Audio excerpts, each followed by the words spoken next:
একজন টিকটকার কয়েক মাসেই লাখপতি বা কোটিপতি হয়ে যাচ্ছে, অথচ একজন গ্র্যাজুয়েট ১৬ বছর পড়ালেখা করার পরও সে চাকরি পাচ্ছে না।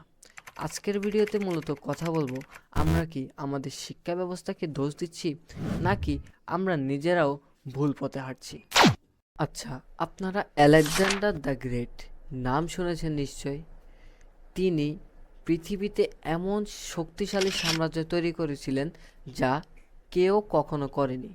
তিনি জানতেন কখন যুদ্ধে নামতে হবে, তিনি জানতেন কোন স্ট্র্যাটেজিতে যুদ্ধে জেতা যায়।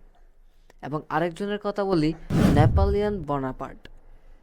তিনি তার সেনাবাহিনীগুলোকে এমনভাবে পরিচালনা করতেন যা পৃথিবীতে কেউ আগে কখনো করতে পারতেন না।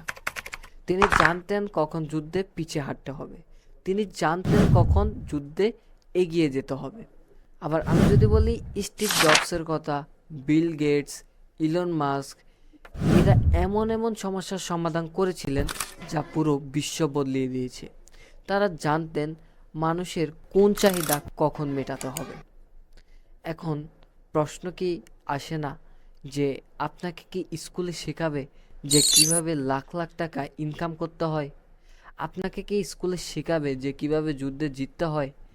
আপনাকে কি স্কুলে এইটা শেখাবে যে কিভাবে নতুন কিছু উদ্ভাবন করতে হয়? না, কখনোই শেখাবে না।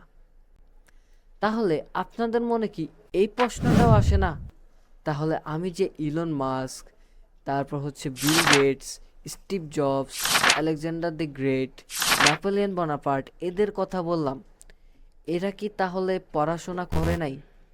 এরা কি টিকটক থেকে আইডিয়া নিয়ে তারা কাজ করেছিল? আসলে ব্যাপারটা মোটেও এরকম না। আমরা যা ভাবছি তা পুরাটাই ভুল। স্টিভ জবস বলেন, ইলন মাস্ক বলেন, তারা সবাই পড়ালেখা করেছে। Steve jobs, Elon Musk, Alexander the great, এরা যদি পড়াশোনা না করতো, এরা কি স্ট্র্যাটেজি কিভাবে কাজে লাগাতে হয় সেটা জানতো? বা ইলন মাস্ক যদি পড়াশোনা না করতো, মার্কেটিং না জানতো, সে কি এত নতুন নতুন উদ্বোধন করতে পারতো? এত নতুন নতুন প্রযুক্তি সে বানাতে পারতো? না, কখনো বানাতে পারতো না। তারা সবাই পড়ালেখা করেছেন, কিন্তু তারা শুধু সার্টিফিকেটের জন্য পড়ালেখা করে নাই। তারা পড়ালেখা করেছে কিভাবে বাস্তবে সেই জ্ঞান ব্যবহার করা যায়।